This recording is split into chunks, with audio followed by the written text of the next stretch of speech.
আসসালামু আলাইকুম, সবাইকে স্বাগত জানাচ্ছি বিডিভিউজে। আপনাদের সঙ্গে আছি আমি তাসনিম হোসাইন। ভারত অধিকৃত কাশ্মীরের পেহেলগামে পর্যটকদের উপর 22 এপ্রিলের সন্ত্রাসী হামলার পর এই ঘটনাকে কেন্দ্র করে গত মাসে সামরিক সংঘাতে জড়িয়ে পড়ে পাকিস্তান ও ভারত। এই সংঘাতে যুক্তরাষ্ট্র স্পষ্টতই পাকিস্তানের পক্ষে অবস্থান নেয়। এই যুদ্ধ বেশ কয়েকটি জটিল প্রশ্নের জন্ম দিয়েছে। এর একটি হচ্ছে ভারতের সাথে যুক্তরাষ্ট্রের কৌশলগত নিরাপত্তা জোট ও অংশীদারিত্বের সম্পর্ক থাকা সত্ত্বেও যুক্তরাষ্ট্র কেন পাকিস্তানের পক্ষে অবস্থান নিল। দুই দেশের মধ্যকার এই সম্পর্ককে মোটেও ভালো চোখে দেখছে না ভারত। জাপানি সংবাদ মাধ্যম নিক্কি এশিয়ার ক্যালিফোর্নিয়ার সান্তা মনিকা ভিত্তিক থিঙ্ক ট্যাঙ্ক র্যান্ড কর্পোরেশনের সিনিয়র প্রতিরক্ষা বিশ্লেষক এবং ইউনিভার্সিটি অব সাউদার্ন ক্যালিফোর্নিয়ার অধ্যাপক ডেরেক গ্লসম্যানের লেখা নিবন্ধের আলোকে এ ব্যাপারে বিস্তারিত থাকছে মোতালেব জামালির প্রতিবেদনে।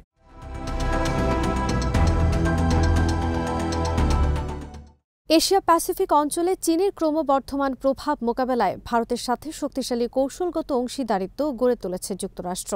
অন্যদিকে ভারত পাকিস্তানকে একটি সন্ত্রাসী কর্মকাণ্ডে মদত দানকারী রাষ্ট্র হিসেবে অভিহিত করা সত্ত্বেও দেশটির সাথে যুক্তরাষ্ট্রের ঘনিষ্ঠ সম্পর্ক নিয়ে ক্ষুব্ধ ভারত। কিন্তু ভারতকে সবসময় বুঝতে হবে, যুক্তরাষ্ট্র একটি বৃহত্তর নিরাপত্তা কৌশল নিয়ে কাজ করছে, যেখানে পাকিস্তানের ভূমিকা খুবই গুরুত্বপূর্ণ। 9/11-এর সন্ত্রাসী হামলার পর যুক্তরাষ্ট্র সারা বিশ্বে পরিচালিত সন্ত্রাসের বিরুদ্ধে যুদ্ধ শুরুর সময় থেকেই ওয়াশিংটনের যাওয়া হচ্ছে পাকিস্তান যেন সন্ত্রাসবাদের বিরুদ্ধে এই লড়াইয়ে সমর্থন অব্যাহত রাখে।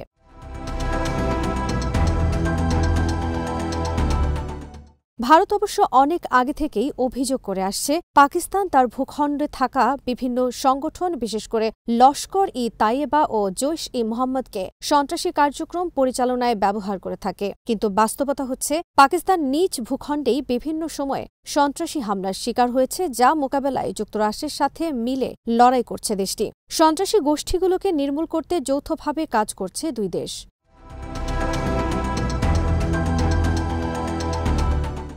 সন্ত্রাসবিরোধী অভিযানে পাকিস্তানকে আরও বেশি সম্পৃক্ত করার জন্য যুক্তরাষ্ট্র 2004 সালে দেশটিকে ন্যাটো জোটের বাইরে ওয়াশিংটনের ঘনিষ্ঠ মিত্র হিসেবে আখ্যায়িত করে।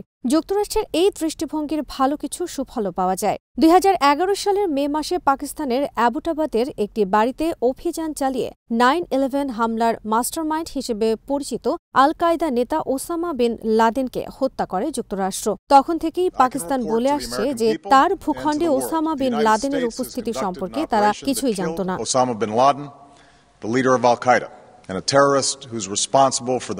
যুক্তরাষ্ট্র এই সম্পর্কে মুখ খোলেনি, বরাবরই নীরবতা পালন করে আসছে। যদিও 2011 সালে মার্কিন বাহিনীর জয়েন্ট চিফ অব স্টাফের চেয়ারম্যান মাইক মোলেন অভিযোগ করেছিলেন পাকিস্তানের সামরিক গোয়েন্দা সংস্থা ISI সশস্ত্র সংগঠন হাক্কানি নেটওয়ার্ককে বিভিন্ন কাজে ব্যবহার করছে এবং সংগঠনটি আফগানিস্তানে মার্কিন দূতাবাসে হামলার জন্য দায়ী। এই ধরনের কিছু ঘটনা এবং অভিযোগকে কেন্দ্র করে পাক মার্কিন সম্পর্ক কিছুটা ক্ষতিগ্রস্ত হলেও তা সন্ত্রাসবাদের বিরুদ্ধে অভিযানে দুই দেশের কৌশলগত অংশীদারিত্বে খুব একটা প্রভাব ফেলেনি।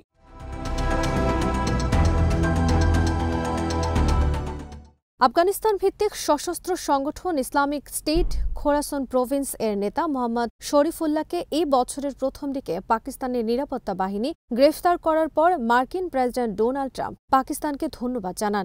যুক্তরাষ্ট্রের অভিযোগ, 2021 সালের অগাস্ট মাসে আফগানিস্তান থেকে মার্কিন সেনা প্রত্যাহারের সময় কাবুল বিমানবন্দরে আত্মঘাতী বোমা হামলা চালায় ISKP।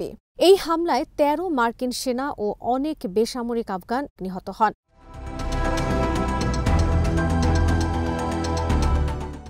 সাবেক মার্কিন প্রেসিডেন্ট জো বাইডেন 2022 সালে পাকিস্তানকে বিশ্বের সবচেয়ে বিপজ্জনক রাষ্ট্রগুলোর একটি অভিহিত করে বলেছিলেন দেশটির কাছে পারমাণবিক অস্ত্র আছে যার নিরাপত্তা নিয়ে সংশয় কাজ করে। তার এই বক্তব্যের জবাবে পাকিস্তানের প্রধানমন্ত্রী শাহবাজ শরীফ বলেছিলেন, বিগত দশকগুলোতে পাকিস্তান এটা প্রমাণ করেছে যে পারমাণবিক শক্তিধর দেশ হিসেবে পাকিস্তান অত্যন্ত দায়িত্বশীল একটি রাষ্ট্র এবং তার পারমাণবিক কর্মসূচি কারিগরিভাবে সুরক্ষিত। শতভাগ কমান্ড ও কন্ট্রোল সিস্টেমে এই কর্মসূচি পালিত হয়ে আসছে।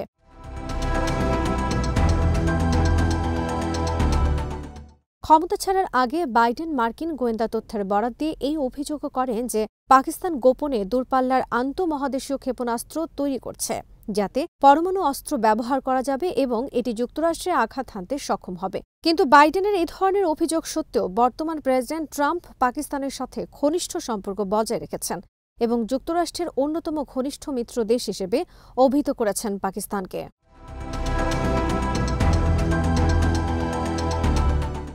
পেহেলগাম হামলায় মদদ দেওয়ার অভিযোগে পাকিস্তানকে অভিযুক্ত করে দেশটিতে গত 7 মে হামলা করে ভারত। এর বদলা নিতে পাকিস্তানও ভারতের বিভিন্ন টার্গেটে ক্ষেপণাস্ত্র ও ড্রোন হামলা চালায়। দেশ দুটির মধ্যে বৃহত্তর পরিসরে সামরিক সংঘাত বন্ধে ট্রাম্প জোরালো ভূমিকা পালন করেন এবং পারমাণবিক যুদ্ধের দ্বারপ্রান্ত থেকে তাদেরকে ফিরিয়ে আনেন। মার্কিন পররাষ্ট্রমন্ত্রী ও ভারপ্রাপ্ত জাতীয় নিরাপত্তা উপদেষ্টা মার্কো রুবিও যুদ্ধ বন্ধে পাকিস্তান ও ভারতের সাথে নিবিড় যোগাযোগ রক্ষা করে তাদেরকে অস্ত্রবিরতিতে রাজি করার মাধ্যমে দেশ দুটি আগামী দিনেও যেন আবারও সংঘাতে জড়িয়ে না পড়ে সেই চেষ্টাও করছেন ট্রাম্প। সেজন্যই পাকিস্তানের সাথে যোগাযোগের সব পথ উন্মুক্ত রেখেছেন তিনি।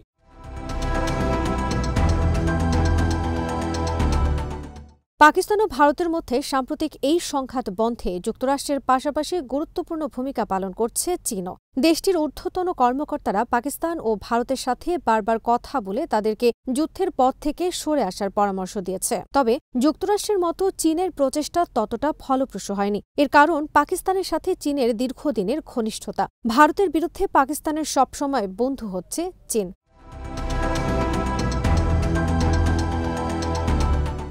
সে কারণেই চীনের দুতিয়ালি যুক্তরাষ্ট্রের মতো অতটা গুরুত্ব পায়নি বলে মনে করেন র্যান্ড কর্পোরেশনের সিনিয়র প্রতিরক্ষা বিশ্লেষক এবং ইউনিভার্সিটি অফ সাউদার্ন ক্যালিফোর্নিয়ার রাষ্ট্রবিজ্ঞান ও আন্তর্জাতিক সম্পর্ক বিষয়ের অধ্যাপক ডেরেন গ্রসম্যান।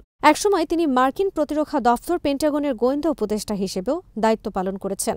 তার মতে এরপরও রাশিয়া ও ইরানের সাথে মিলে পাক ভারত যুদ্ধ বন্ধে কূটনৈতিক প্রচেষ্টা চালিয়েছে চীন।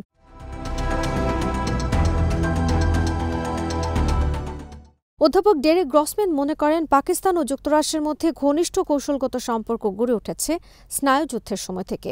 সে সময় সোভিয়েত ইউনিয়ন ও চীনের কমিউনিজম বা সমাজতান্ত্রিক আদর্শ সারা বিশ্বে ছড়িয়ে দেওয়ার বিরুদ্ধে যুক্তরাষ্ট্রের লড়াইয়ে ঘনিষ্ঠ নিরাপত্তা অংশীদার হিসেবে কাজ করেছে পাকিস্তান। তখন থেকেই এই দুই দেশের মধ্যে সহযোগিতার সম্পর্ক গড়ে ওঠে। যুক্তরাষ্ট্র 1954 সালে পাকিস্তানকে সাউথ ইস্ট এশিয়া ট্রিটি অর্গানাইজেশনে অন্তর্ভুক্ত করেন।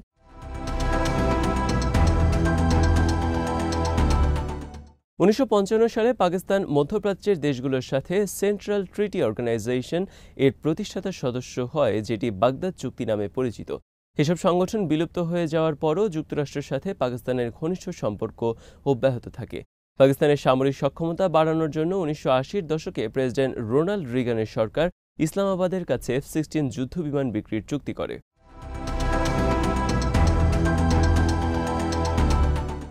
তবে ডোনাল্ড ট্রাম্প প্রথম মেয়াদে ক্ষমতায় আসার পর 2018 সালে পাকিস্তানকে দেয়া নিরাপত্তা সহযোগিতা অনেকটাই সংকুচিত করে। এর কারণ হিসেবে বলা হয় যে যুক্তরাষ্ট্রের সন্ত্রাস বিরোধী অভিযানে যথেষ্ট সহযোগিতা করছে না। তবে জো বাইডেন প্রেসিডেন্ট হওয়ার পর পাকিস্তানের ব্যাপারে ট্রাম্পের নীতির পরিবর্তন করেন এবং দেশটির কাছে থাকা F-16 যুদ্ধবিমানের আধুনিকায়নে সহায়তা দেয় বাইডেন প্রশাসন।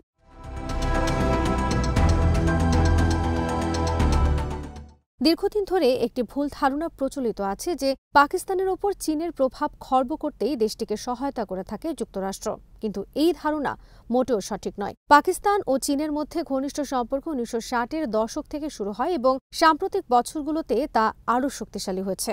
বিশেষ করে চীনের আন্তঃমহাদেশীয় অবকাঠামো প্রকল্প বেল্ট অ্যান্ড রোড ইনিশিয়েটিভ অংশ হিসেবে চীন পাকিস্তান ইকোনমিক করিডোর প্রকল্প থেকে উপকৃত হচ্ছে পাকিস্তান।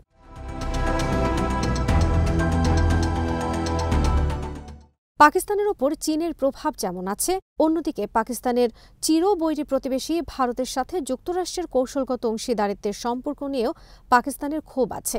এসব বিবেচনায় রেখেই পাকিস্তানের সাথে সম্পর্ক বজায় রেখেছে যুক্তরাষ্ট্র। কেননা দেশটিতে যুক্তরাষ্ট্রের নানা স্বার্থ জড়িত আছে, যা দুই দেশের কৌশলগত সম্পর্ককে এগিয়ে নিয়েছে। সে কারণেই ভারত ক্ষুব্ধ হওয়া সত্ত্বেও পাকিস্তানের সাথে সম্পর্ক ছিন্ন করা যুক্তরাষ্ট্রের পক্ষে সম্ভব নয়।